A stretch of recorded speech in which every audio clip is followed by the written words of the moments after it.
Men unga aytdim, agar aktga qo'l qo'ysa hech qanaqa muammo bo'lmaydi. Aytgan imzo bilan ishlar sahal bo'lmaydi. Dada, O'g'lim, amaking bilan gaplashyapmiz. Nimaga gap qo'shyapsan? Ikkita katta odam gaplashayotganda yosh bolalar gap qo'shmaydi. Men senga shunaqa tarbiya berganman. yo'q. Gapir, nima demoqchi eding? Jismoniy tarbiya darsimga oyoq kiyim kerak edi, o'shanga olib berasizmi demoqchi edim. Hozir pulim yo'q. Pulim bo'lganda olasan. Ha, bo'ladi dadajon.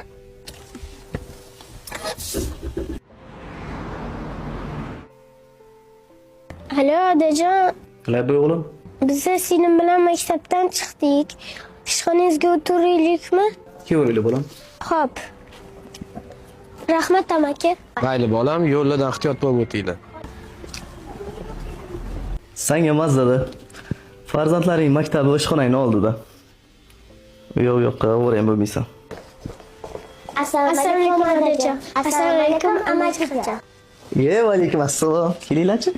Va alaykum assalom bolalar. Yaxshimisizlar? Mayli, mashina turinglar. Dadajon, Ha, qizim.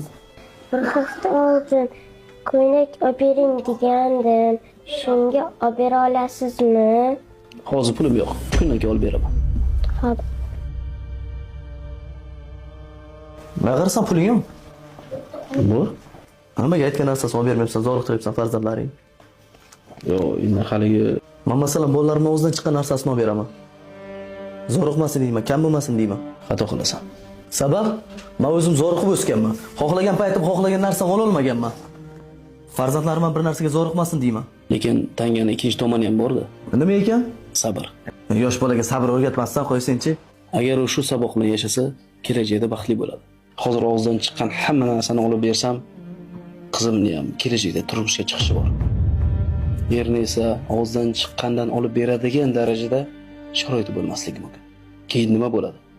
Urush bo'ladi. Hozir nima ko'p? Ajralish ko'p.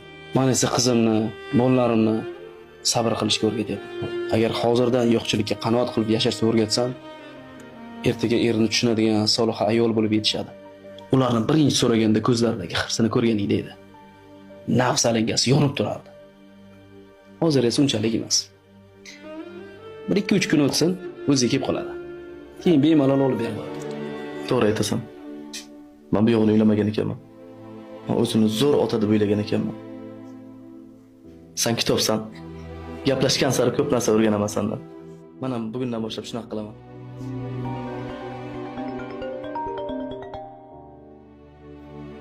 Alo. Alo, ada. Labay qizim.